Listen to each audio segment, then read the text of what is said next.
Viewers, on Sunday, breaking from precedent, the FM is going to be presenting the budget. India's economy, as you know, is bucking the global trend. It remains the best performing large economy. Many in the middle class have witnessed more prosperity. We've even seen the numbers coming in from rural India. Many more are out of the poverty trap, we are told, in record numbers. A GST cut last Diwali had helped spur consumption. But curiously, despite talk of rising income, overall household savings in India slipped to 18.1% of GDP in FY24. And those are the numbers on your screens. We're just going to put them up there, marking the third consecutive year of decline. That signals families are either spending more, servicing household debt, or relying on borrowing. So the numbers there, very, very contraindication in that particular story. But here's a look at where households are putting their savings. The data shows that retail investors still prefer traditional safe instruments, bank deposits, pension and insurance. Direct equity accounts for only about 2% of what households are putting aside in FY25, while mutual funds accounted for around 13%. And those are the numbers. Life insurance, 15%, really the traditional routes and instruments are being taken up. So bank and NBFC deposits at 35%, Provident Fund 22%. So risk appetite isn't that much. Equity just 2%. The headline BSE Sensex, India's bellwether stock index, has been relatively muted lately. In fact, over the recent 12-month period, the index delivered virtually zero returns, leaving many long-term investors disappointed. This stagnation has been one reason some retail savers hesitate before putting money into equities. In contrast, traditional commodities like gold and silver have outpaced equities recently. From one Diwali to the next, gold surged about 63%, and those numbers are also on your screens, and silver around 72%. There you can see it. While the Sensex managed only about a 6% rise. Gold's rally reflects safe haven demand, inflation hedging and global uncertainty, pushing investors into precious metals. All of this is creating a very different picture of what one would have expected. Startups, they're grabbing headlines, but most retail savers, they are high-risk bets, not traditional savings. Large failure rates, liquid investments and unpredictable returns mean they aren't a base allocation unless you have truly surplus capital. So what's the best bet in today's economy? And of course, when there are global trade winds as well as other headwinds hitting us, when there is uncertainty and turbulence. Now, startups, high reward but high risk, not core savings, gold strong hedge and safety cushion. But is it overheated? What about silver? That's also catching on. Equities, good for long-term compounding, but not without volatility. What's the smart strategy? Where should you put your money? And that was the question we framed right at the beginning of this interaction. And let's go straight across to some of our panelists who are the best in the business. They know economics like the back of their hands, and they need no introduction. Let me first begin with Mr. Nilesh Shah. Mr. Shah, where is the disconnect? India is doing very well. The numbers are there for all to see. We are bucking global trends, but savings are not as buoyant as one would have expected them to be. So what's going on here? As I said, what's the disconnect? One, Indians are feeling wealthy. There is no country in the world whose gold and silver, precious metal to GDP ratio will be 150%. As you become wealthy, quite likely that your savings rate will fall. Now, our challenge is, are people who are having gold and silver spending more money? Or are people who don't have gold and silver are borrowing and hence their savings has fallen? The truth is lying somewhere in between. There is a segment of Indian which has become wealthy, which are confident about future. Hence they are spending more and saving less. And there is also a segment of Indian who are probably not wealthy, who are borrowing money to survive. The truth is in between these two extremes. Let me bring in Ashneer Grover and Naina Lal Kidwai. Naina Lal Kidwai, where do you come in on this? Do global risks like tariffs and wars affect Indian household money, expenditure, the way we even invest? So I would think, Rahul, that there is some indirect effect where jobs, for example, get impacted. So tariffs have clearly impacted very job-intensive industries like apparel, leather, diamond exports. So people employed in these sectors, to the extent that there has been a reduction in these exports, even while these exporters are looking at newer markets. Europe and the EU is clearly one where there's a lot of hope being pinned, Asia Pacific, but these markets don't develop overnight. So there will be some effect of these tariffs on households that had jobs or indeed were suppliers into these sectors as they wrestle with tariffs. So there is an impact, but the impact is not uniform for everyone. It is for those that get impacted specifically by this sector. We would get much more impacted by, for example, crude, which has really worked in our favor thus far. At around 50, 60 bucks, we are doing pretty well in terms of our import bill and the cushions that government also develops in the oil market.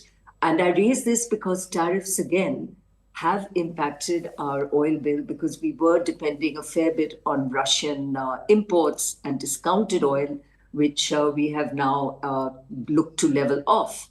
And the impact of that then can come in inflation if our crude oil prices begin to go up.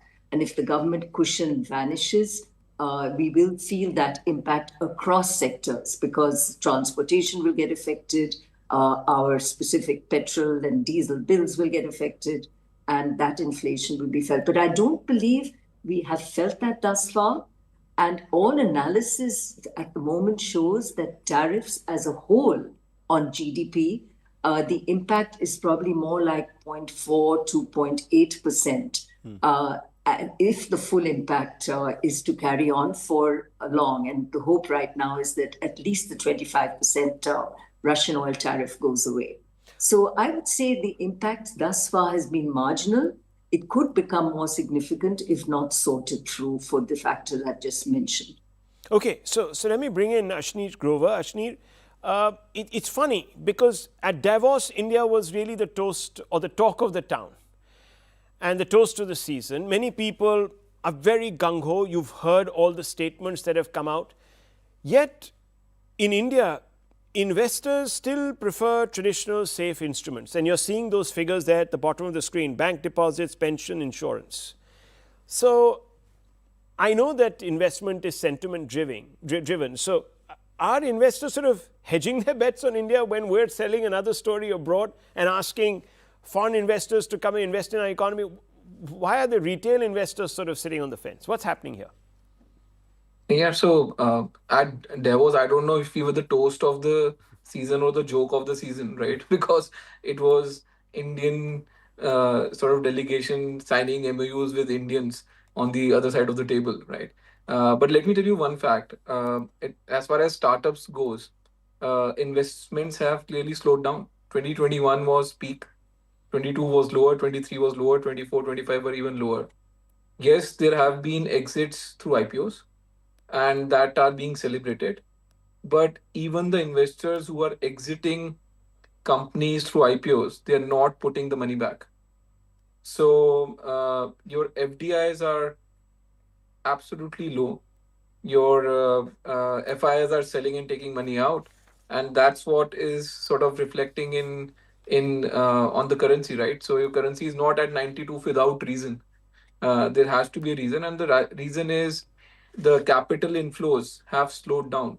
So yes, people overseas are at least not as gung ho as we would want them to be on the Indian economy. Retail investors can take the load for a while, but not for that long.